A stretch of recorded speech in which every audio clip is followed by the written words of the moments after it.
नमस्कार। अगर आप जमीनी स्तर पर सच में कोई बदलाव लाना चाहते हैं तो आज हम एक ऐसी सरकारी भर्ती के बारे में बात करेंगे जो सिर्फ एक नौकरी नहीं बल्कि एक मिशन की तरह है। ये भर्तियां जुड़ी हैं वन अधिकार अधिनियम से। चलिए इसको और करीब से जानते हैं।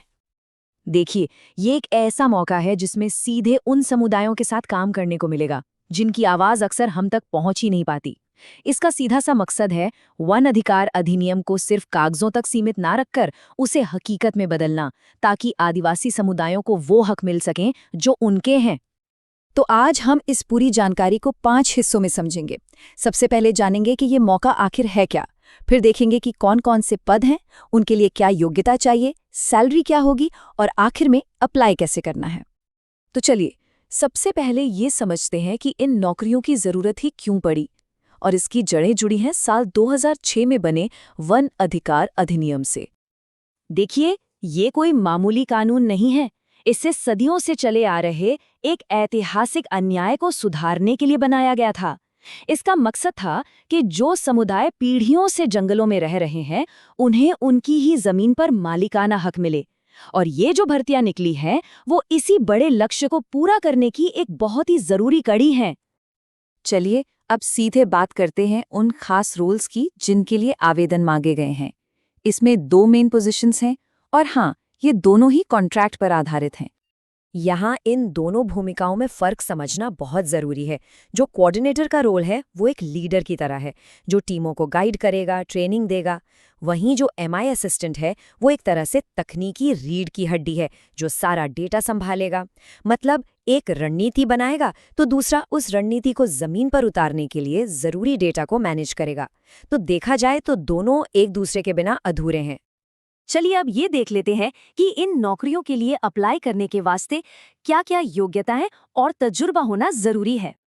तो कुछ बेसिक चीजें तो हैं ही, जैसे कम से कम 2nd डिवीजन में ग्रेजुएशन की डिग्री होनी चाहिए और कंप्यूटर पर हाथ साफ होना चाहिए, खासकर एमएस ऑफिस पर। लेकिन एक बहुत ही खास बात है, अगर किसी को लोकल या आदिवासी भाषा आती है और उस इलाके की अच्छी समझ है तो उसे प्राथमिकता दी जाएगी। और ये इसलिए ज़रूरी है क्योंकि असल काम तो लोगों के बीच जाकर ही करना है और वहाँ भरोसे का रिश्ता बनाना सबसे पहला काम है। अब ज़रा एक्सपीरियंस पर भी नज़र डाल लेते हैं। जो कोऑर्डिनेटर का पद है, क्योंकि वो एक लीडरशिप रोल है, तो उसके लिए कम से कम 3 साल का रिलेटेड एक्सपीरियंस मांगा गया है। वहीं एमआईएस असिस्टेंट के लिए 2 साल का अनुभव हो तो बहुत अच्छा है, लेकिन एसक्यूएल या एमएस ऑफिस जैसी टेक्निकल स्किल्स का होना तो एकदम ज़रूरी है, क्योंकि भाई उनका तो सारा काम ही डेटा से जुड़ा है। हाँ, उम्र की भी एक सीमा तय की गई है। 1 जनवरी 2025 को आपकी उम्र 40 साल से ज़्यादा नहीं होनी चाहिए।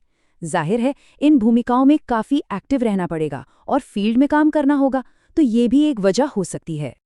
किसी भी जॉब में सैलरी और सिलेक्शन का तरीका जानना बहुत ज़रूरी होता है। तो आइए देखते हैं कि इन रोल्स के लिए सैलरी क्या मिलेगी और उम्मीदवारों को चुना कैसे जाएगा। तो जो डिस्ट्रिक्ट लेवल कोऑर्डिनेटर की भूमिका है उसके लिए हर महीने 30,000 रुपये की सैलरी तय की गई है, और एमआईएस असिस्टेंट के पद के लिए ये रकम 20,000 रुपये प्रति माह होगी। सिलेक्शन प्रोसेस में एक बहुत ही बढ़िया बैलेंस रखा गया है। 50% वेटेज आपकी पढ़ाई लिखाई यानी एकेडमिक मेरिट को दिया जाएगा, तो बाकी का 50% इस बात पर निर्भर करेगा कि आप इंटरव्यू या प्रेजेंटेशन में अपनी बात को कितने अच्छे से रख पाते हैं। मतलब साफ है, सिर्फ किताबी ज्ञान से काम नहीं चलेगा, आपकी बातचीत का हुनर भी उतना ही ज़रूरी है। और हाँ, एक और बात पर खास जोर दिया गया है कि अगर आपके पास इस फील्ड में काम करने का अनुभव है तो आपको प्रेफरेंस मिलेगी। इससे एक बात तो साफ है कि विभाग सिर्फ डिग्रियां नहीं देख रहा, बल्कि वो ऐसे लोगों को ढूंढ रहा है जिन्हें ज़मीनी हकीकत की समझ हो। तो अब हम आ गए हैं सबसे आखिरी और सबसे ज़रूरी हिस्से पर, अप्लाई कैसे करना है। प्रोसेस वैसे तो सीधा है, पर हर स्टेप पर ध्यान देना बहुत ज़रूरी है। समय का ध्यान रखना सबसे ज़्यादा ज़रूरी है। जिस दिन ये विज्ञापन छपा है उस दिन से ठीक 21 दिनों के अंदर अंदर अप्लाई करना होगा। तो आखिरी तारीख का इंतज़ार तो बिल्कुल मत कीजिएगा।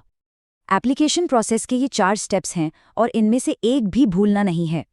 फॉर्म को ध्यान से भरिए, अपने सारे डॉक्यूमेंट्स और एक्सपीरियंस सर्टिफिकेट्स की सर्टिफाइड कॉपीज़ लगाना मत भूलिए, और सबसे ज़रूरी, लिफाफे के ऊपर बड़े और साफ अक्षरों में ज़रूर लिखिए कि आप किस पोस्ट के लिए अप्लाई कर रहे हैं। आखिर में, एप्लीकेशन को सिर्फ स्पीड पोस्ट से ही भेजना है। याद रखिए, एक छोटी सी गलती भी आपका आवेदन रद्द करा सकती है। तो अब सवाल ये उठता है कि क्या आपके स्किल्स और आपका जुनून इस मिशन के साथ मेल खाते हैं? अगर आप सिर्फ एक नौकरी नहीं बल्कि समाज पर एक गहरा असर छोड़ने का कोई रास्ता ढूंढ रहे हैं, तो हो सकता है ये मौका आपके लिए ही बना हो।